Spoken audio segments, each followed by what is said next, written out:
Hello, my name is Jill Berry Bowen, CEO of Northwestern Medical Center, and your host of the NMC Healthbeat show, dedicated to discussing important healthcare topics of interest to our community.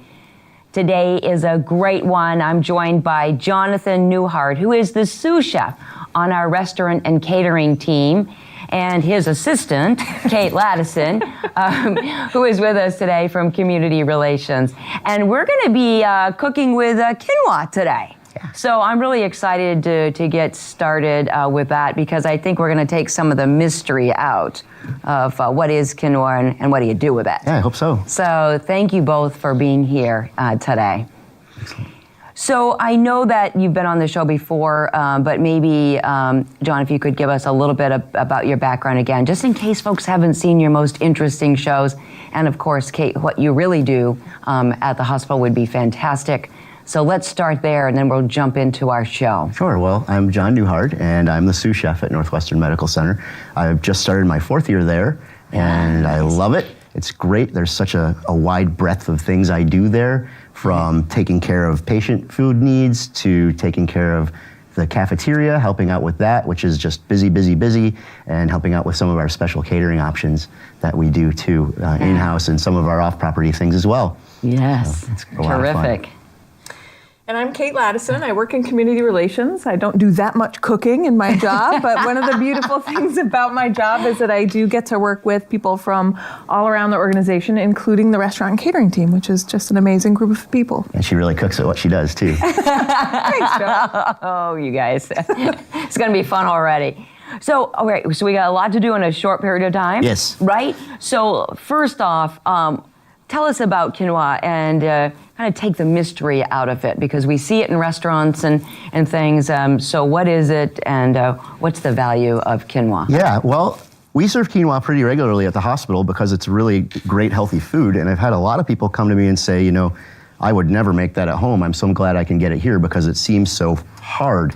And the truth of the matter is it's not hard at all. It's really, really easy.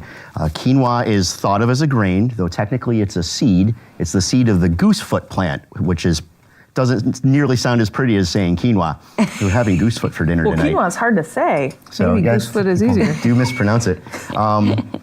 Quinoa has been around for literally centuries. It was cultivated by the Inca. The goosefoot plant is native to the Andes Mountains. It's cultivated all over the place now because it's so popular. There are over 1,800 recorded varieties of it. Wow. I've brought 3, kind of 4 here today. We've got white quinoa, black quinoa, red quinoa, and the 3 mixed together, which we serve at the hospital, is tricolor quinoa. All of them are the same health benefit-wise. Some look prettier, some look less. It depends what your application is, if you want to use one color or more. It's really pretty. It really, yeah. So it's all about color. It doesn't signal any different value. Right. It's just color. Right. You choose what you like. Okay. I have met people that were off-put by one color food or another, or people that only wanted to eat certain color foods.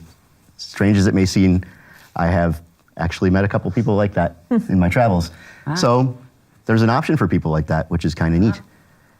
So this is really marketed as a health food or a superfood. Is it all that? Yes, it is incredibly great for you. Like we just mentioned, because it's a seed and not a grain, it's really nutrient dense. All those nutrients for that germinating plant are contained inside that little seed. So in 1 cup of cooked quinoa, you'll have 8 grams of protein and 5.2 grams of fiber. It's also very high in a lot of essential minerals like folate, iron, manganese, and magnesium. It is high in carbs because that is something growing baby plants need also. But because of the fiber, quinoa has a very low glycemic index, which means your body takes a long time to absorb that carbohydrate, and it won't spike your blood sugar levels. Another cool thing about quinoa is that it is one of only 2 grains that I'm aware of that contains all the amino acids, making it an essential protein. A complete protein. The other one is a grain called amaranth, which is really indeed exotic. I've only used it in a few restaurants, and I've never seen it in a grocery store. But all these varieties of quinoa are available locally. Protein. So it's a good source of protein if you don't want to have an animal product in your diet. Great. Wow. So nice, so nice. So, yep. All right, so should we start working with these seeds here? And First, let's dispel the myth that quinoa is hard. Right. Quinoa is as hard as cooking rice. Hopefully That's you guys easy. have cooked rice Yes. once in a while. Yes. So, easy proportion to once remember. in a while. 1 part quinoa to 2 parts liquid. And that's pretty much all we're gonna do. So, on the stove, 1 part quinoa. I've got 3/4 cup measured here. Into the pan. 1.5 cups of water. Into the pan. And that's gonna be a little bit bland. It will have that nice quinoa flavor. And you don't have to wait till the water to boil. You just put it all in together. You put it all in together. Perfect. All You can right. give it a stir. I like a little extra virgin olive oil in mine right here, just for a little added flavor. The lid goes on. Keep an eye on the pot. When it comes to a boil, set yourself a timer for 20 minutes. Turn the fire down to low. Come back when the timer goes off, and you have quinoa. Wow. That is easy. And your quinoa, when it is cooked, will look something like this. Look at that. So maybe we can. So nice. It's bigger. It grows just like grains of rice do, or pasta. It absorbs all that water. All those hard little seeds really soften up. They'll still have some texture in your mouth. You could almost describe it like caviar if you wanted to. Ooh. But kind of chewy Interesting. and a little poppy and crackly. Yep, It's yep. got a great kind of nutty flavor on its own. And you can totally eat it just like that. You can put it into a bowl. If you wanted to, you could throw flavoring in with it while you cook it. You could put some raw onions into the water that you're boiling it with, carrots, celery, any seasonings that appeal to you. And all that flavor, just the same as if you were to do it with rice, will kind of cook right in there. Nice. And you used water. Could you use something like broth? You could use To broth, cook it vegetable in? broth, Yep. or chicken broth. You could use fruit juice if you wanted to. I enjoy cooking grains in lots of different Interesting. liquids. I would never have thought of the fruit juice. So yeah, and then once it's done with that, the list goes on of things that you can do with quinoa. So I thought I'd show you today, to demonstrate the versatility of quinoa, 2 applications that we can do once we've got our cooked quinoa. We're gonna do something hot. We're gonna make a stir fry with a lot of very classic Asian flavors. And then we're gonna do something cold. We're gonna make tabbouleh, which is a Middle Eastern salad that's flavored. It's a grain. It's very often done with quinoa, but also done with bulgur, wheat bulgur. And it's got some vegetables mixed in and a lot of fresh herbs and kind of lemon flavor. It's delicious. So, yeah, it's really I good. know, gosh. So what we'll do first is work on our stir fry, I think. Okay. So for the Where do we stir fry, start? very simply, let's put this over here. Stir fry is a method to cook food quickly. So you have a lot of things cut very small that get fried very fast, not caramelized slowly, but fried quickly in some hot oil. I'm gonna warm up some oil in our pan here. And you said that was extra virgin olive oil? This is extra virgin olive oil. Definitely, if you wanted to use a less expensive oil for stir fry, that would be fine, maybe even a better idea. If I make stir fry at home, I use corn oil a lot. Okay. The great flavor that you pay for when you buy extra virgin olive oil dissipates at a high heat. And this is very much high heat cooking. Okay. Okay. So that's good to know. we poured expensive oil in that we're gonna cook the flavor right out of. Okay. Let's do that. Good tip. So we're gonna get all our ingredients to our stir fry ready to go. That way, when it's time to put things on the fire, everything goes in quick, flash, flash, flash. Okay, so prep it and then all it's done. first and then Right. go from there. This looks beautiful. We'll do a half an onion, And which you're going to show us your little we'll onion do our trick. little onion trick where we take the 2 sides Oh, yes. and then we a little reminder to our viewers, remember? peel off the The ends. little onion trick. And we go right around the outside with that first layer of onion skin. And you've got a red onion, but we could use anything You probably. could use huh? a white onion, sweet like a Vidalia onion would be like- lovely. That's what I like. This. I do like the Vidalias, So- yes. I love onions, so it's They're great. Bring They're 'em also on. very good for you. Then I cut it in half so that I made a flat side so that it's going to stay put on the cutting board. And then I'm just going to go right down through with the rings, making cross sections so that we have basically a julienne. So we've got our onion, and then I also prepared ahead of time a little bit of garlic and a little bit of ginger. Ooh. You can tell what we like. And this is kind of like my holy trifecta of stir fries. Right. Onions, garlic, and ginger. I absolutely adore it. I use the combination every single time. Now, what do you think about, I've seen ginger recently in a little squeeze bottle. That is an excellent question. Yeah? So I had thought about bringing a finger of ginger to show people how to peel it and chop it. Yes, yes. That is simple. This is way more convenient. Now, this did not come out of the toothpaste tube that they have at the grocery store. I have purchased the toothpaste tube that they have at the grocery store, and I cooked with it at home, and I thought, geez, that tastes sweet. And I think of ginger as a tangy, spicy flavor. Why?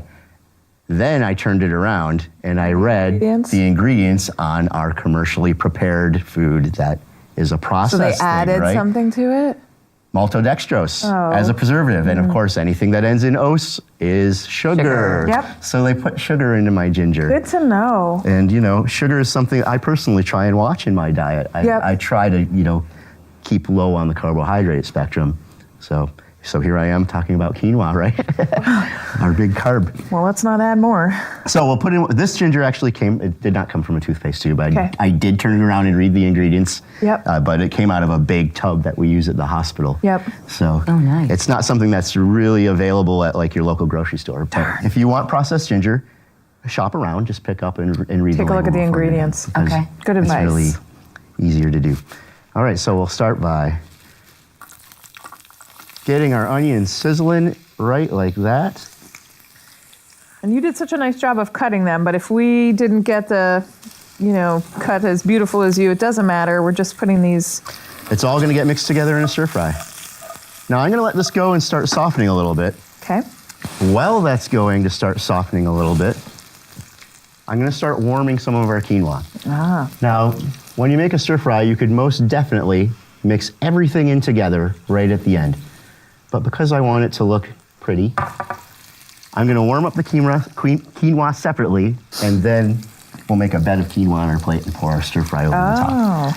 I'm just adding a little bit of water for hydration and to create steam so that the quinoa won't burn. Even in a nonstick pan, there is still the potential. Now, does it hold well, quinoa? So like if I wanted to make a big batch of it on the weekend and put it in the fridge for use in the week? You probably keep it for 5 days. 5 days? Yep, I wouldn't want to take it much further than that. Obviously it will keep for a very long time if you buy the dry good and then prepare small batches as you go. Oh, yeah. And it doesn't take long to cook. No, not at all, 20 minutes. So our onions are coming along. Okay. I'm just gonna add a little bit of the ginger. Measuring with your fork. Measuring with my fork, so that's 3 official fork backs, if anybody's taking notes. And just enough. That's probably a tablespoon and a half of garlic, and I'm gonna put the whole thing in there. Oh, you just can't have enough, can you? No, so good. And you could just do that how you like it. If you like more ginger or less. Exactly.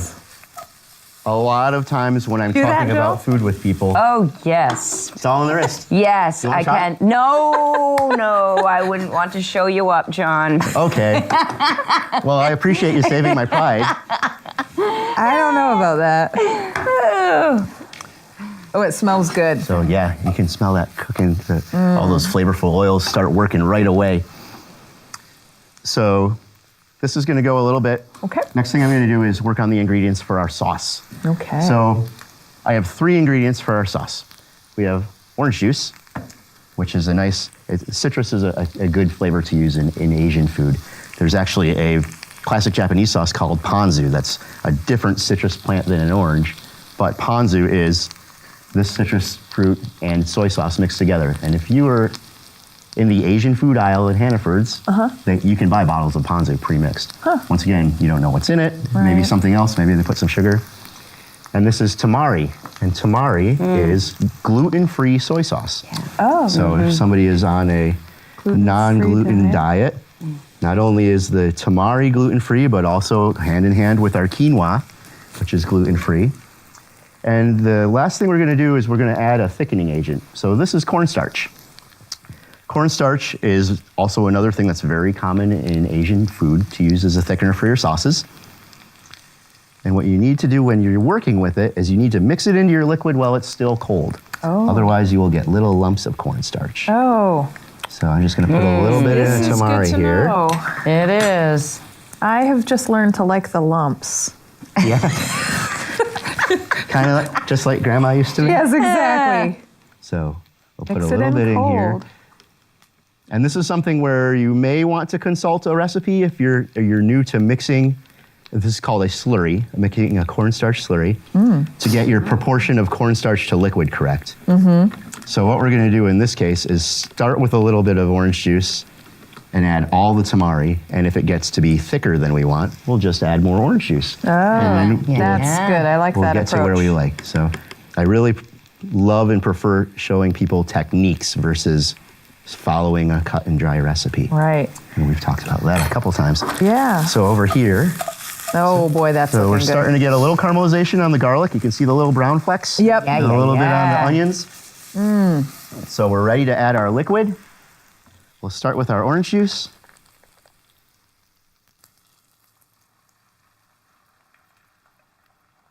Again, it smells Let good. that come Oh up. my gosh, it's a beautiful thing here. And we'll see how this is doing. Just give it a little toss.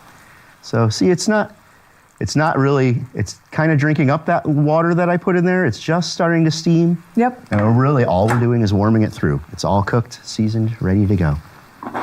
So we want our orange juice to come to a boil. When you thicken something with cornstarch, the reason we started with the cold liquid is because once that cornstarch feels enough heat, it's going to start thickening itself. Oh, okay, so it's not that this is going to be real thick. It's that in the pan you're watching. Once this goes in here, starts getting hot, coming up to a boil, you'll see the sauce get thicker and thicker. If we take the time to let it get to a rolling boil, you may see it get thicker still. If you're thinking about something you prepare ahead of time, when you thicken a sauce with cornstarch in a slurry like this, if you chill it down, it will almost get like jelly, and it never really reheats again quite the same. Yes. Ooh, I have okay. experienced that. This is a thing that's really a good idea to do kind of a la minute, as people say. Make what you want, make just enough for what you need. So we'll just add a little bit of this into the pan. I don't think I'm even going to use it all. And Get it mixed in there. And you can almost see it's starting to thicken already. Now, of course, we just cooled it down enough with the cold tamari that we lost our boil from the orange juice. And how thick are you wanting it to be? Is there a way to judge that? It's a French term called nappe, to nap something. And that means you should be able to just coat the back of a spoon. So let's see how it looks on my fork.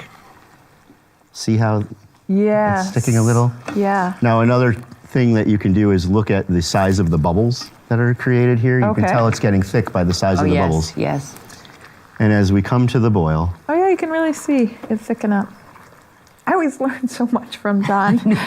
I mean, from the last shows, I'd go home and cook it. I'm like, oh, this is fantastic. Yeah. And then if I about- don't write it down, I don't dare do it again. thick as we want. So we've got our sauce.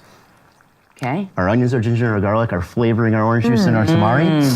We're going to add our main kind of meal components at this point. And you could certainly do that at this point, or you could even throw them all in and fry everything together and then remove all the solids to a serving vessel and make the sauce independently. But for the matter of convenience, I kind of prefer doing everything in one pan. So we've got some tofu here. I marinated for 2 nights in equal parts of the same tamari we made our thickening liquid with, Thai chili sauce, which is kind of a little sweet and a little spicy, and sesame oil.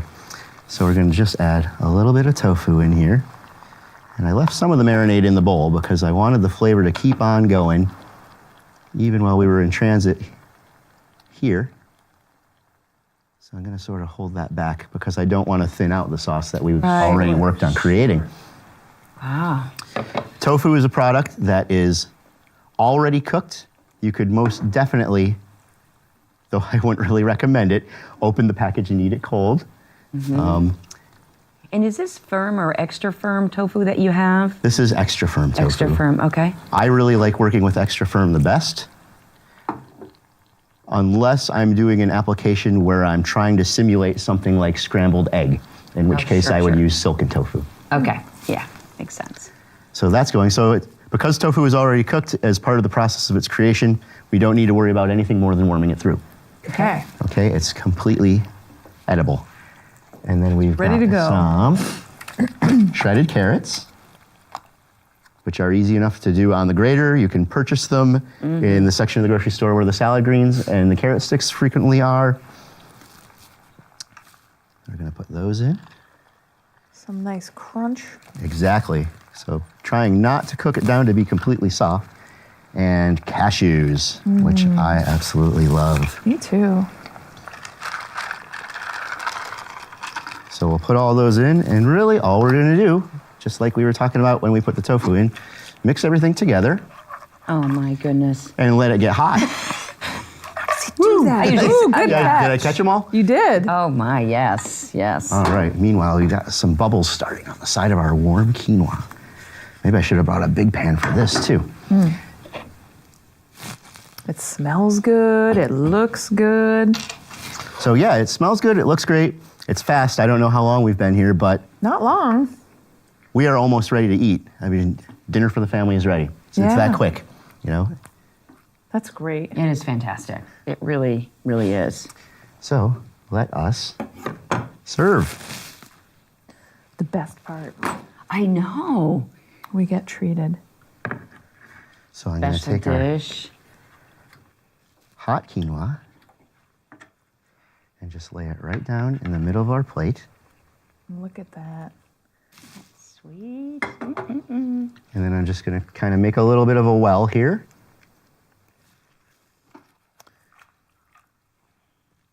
And we'll put our tofu in our stir fry right in the center. If you've got a little bit of extra stir fry, once the sauce is mixed in, it does reheat okay. It's more when you hold the sauce separately, say if I had poured the sauce off first and was Beautiful. trying to reheat it, that It would become a we might have Clump. a problem. And then here I've got just some fresh scallion curls, just to add a little bit of that nice, bright, crispy raw spring onion flavor that's so great, especially in the springtime. That's beautiful. It is beautiful. And that is it. So, That's fantastic. shall we taste? Is this where we dive in? This is where we dive in. All Sorry, right. viewers. This is like really We should be good. here to smell this. I'm stuck Everybody over here. Help yourself to a fork. Yes. All right. I'll go first. I'm not shy. I had thought about just on a lark bringing some chopsticks along. Oh, really? Actually, I could do it. I think when I eat Wouldn't be chopsticks, pretty, but food with chopsticks, it's usually that nice sticky kind of Asian rice. I don't know how quinoa would go. Oh, that is delicious. oh yeah. That is really good. And this whole thing about tofu, I always like to shy away from it, but really, as you marinate it and you mix it in, it's really very, very nice. This is a beautiful dish. This is very flavorful. Tofu, I think, is an ingredient where you need to be conscious of adding the flavor. If you eat it plain, it's not a lot to it. Right, It's a right. kind of a texture that needs getting used to. But you can marinate it in so many different things, and it takes on the flavor of whatever you marinate it with very, very quickly and very, very successfully. So it makes it And just it's about as good with the versatile as quinoa quinoa. because, as you said, it's got a little bit of a crunch to it, or a little bit of a, so you've got some soft and some crunchy things in there, and so it works really well It together. That's fantastic. Yeah, excellent. Thank you Thanks, so much. John. Well, are we ready to move on to our cold application? We sure. probably should. Fork down. Excellent. Don't steal my So fork. the next thing we're making, I'm just going to steal this. Yeah, actually, can we set that over there? We can, sure. of course. We have room Yeah, for my that. fork is right here. We can certainly put it over can have a here. little- It's safe here. Hey, it's don't already get gone. any ideas. So, next thing we're going to do is tabbouleh, the Middle Eastern salad that we were talking about earlier. Once again, Very easy, very simple. You chop up a few things, throw it in a bowl with some quinoa, and mix it, and you're ready to go. So this is a cold salad. This is a cold salad, a cold grain salad. So I brought our little mixing bowl along, and I like to start with the quinoa in the bowl and see kind of how much proportion of this, that, and the other thing I'm putting on top of the quinoa as I go. So we'll mix up a nice big healthy pile of it here. Make ourselves some leftovers. Now this will hold also for 5 to 7 days. Yeah, that would be great. All right, so we can put this away for a moment. And it's a salad, very literally. Lots of fresh things going inside. So we've got our onion. We've got a little cucumber that we're gonna put in. Wonderful. We're gonna do some grape tomatoes that we'll cut in half. Let us be helpful. I know, we're watching and eating. Oh, what's wrong with that? Well, it's nice. And then our other flavoring components we have here are chopped scallions, and then we've got fresh mint, fresh parsley, lemon juice, and we will, Oh, of yeah, I course, just got to whip that one lemon on. bring back our Some oil. extra Okay. virgin olive oil. So we are going to dice our onion and our cucumber. So last time, what we did with our onion was we just went straight through all the way to create our julienne. This time we're going to dice. So if you remember from some of the other times, the soups that we did, we're going to go straight up and down again, but not all the way through. We're going to leave it connected.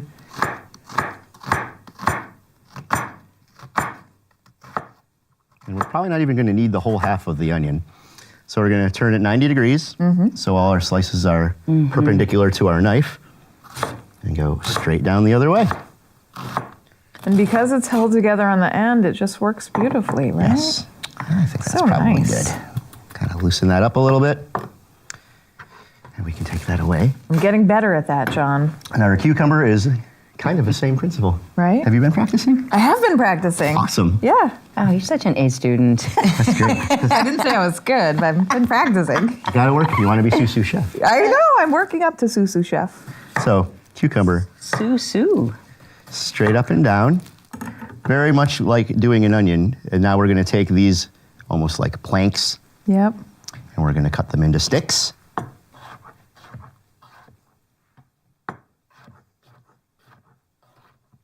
That smells good And too. then we're going to take our sticks and cut them into dice.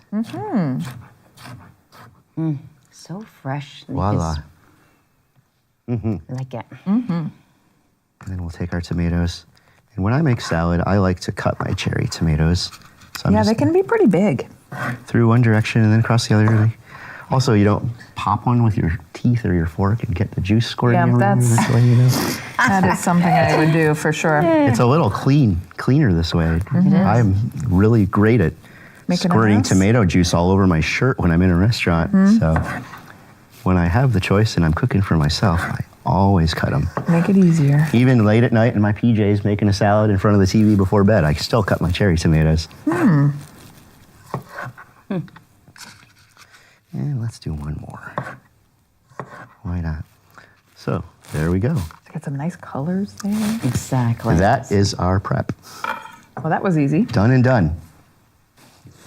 So put all this into the bowl.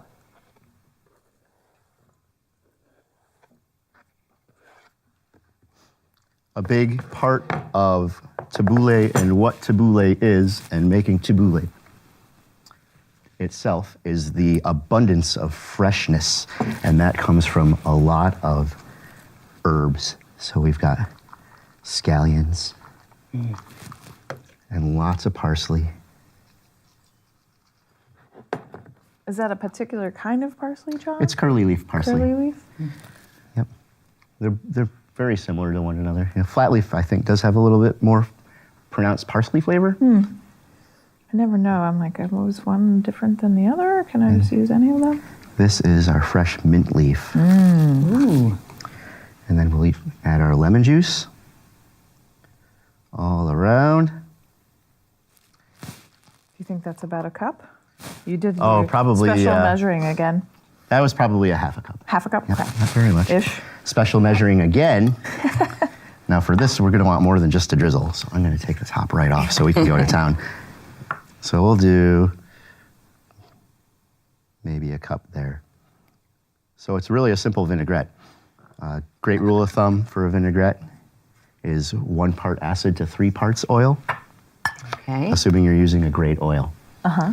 I didn't get turned on to using great oils for a couple of years. When I started in this profession, I would use the cheap stuff because it was less expensive, and I was a starving college kid, and I couldn't understand why people wanted to use all that oil because it was just gross. But once you get yourself a nice oil that has really good flavor. Found out. So now all we're really going to do is mix it up. Beautiful. And this probably would Fresh get better and with fun. time, huh? If it sets overnight, it will certainly be great. Another thing you could do is mix everything aside from the parsley and mint in and let it sit overnight, and then add your herbs at the very end. Oh, so that the herbs have a little more life to them. Right. When you're working with herbs, a good thing to remember is when you use dried herbs, you want to have a long period of time in the food, a long cooking, a long sitting in the salad dressing you're making. Fresh herbs, you want to do right at the end. Okay. Because their brightness will kind of go away. Another good tip. And actually, the brightness with tabbouleh is exactly what we're looking for, right? I see a yes. We really want it.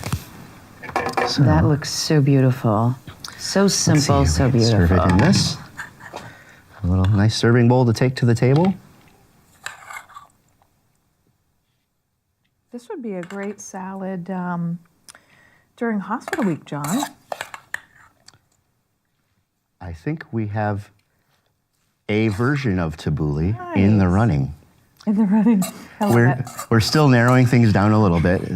Carrie, the executive chef, and I were just talking about that yesterday, actually. And I actually submitted 2 chilled quinoa salads for suggestions. great. One of which is a tabbouleh in the more classical sense, but with some slightly different ethnic flavors added in. Oh. And the other is just a quinoa salad that's like its own separate entity. Well, those both sound great. So, would you guys like to taste? Yes, yes, yes. All right, so, I saved my fork, all right. so Yeah, I think I this is can good. reuse this one. All right. Should we dive right in? Go ahead. Absolutely. Tuck in. Let me know what you think. There's enough of all those bright spring fresh flavors coming through. Very fresh. That's delicious. Wow. So we have done, we have tasted. Oui, oui. we've participated in a wonderful stir fry and also this beautiful salad. And we've really discovered the value, but also the beauty of quinoa. That's fantastic. There's really so much you can do with it. I mean, we've really put together a couple of meals or parts of meals here that make it so simple. When people think I've got to run out and get something and make it quick, when you really can make it quick right in your own home and make it so healthy. It's amazing. Wow. Thank you. Thanks for being Thanks here. for having me. It really was a pleasure. I'm hoping everybody's really enjoying this side of our health beats of really living and cooking healthy. So thank you both for being here. Thanks again. I'm Jill Berry Bowen, CEO of Northwestern Medical Center. Thank you for joining us today to learn a little bit more about quinoa, but also making sure that you're making healthy choices. So thank you for joining us.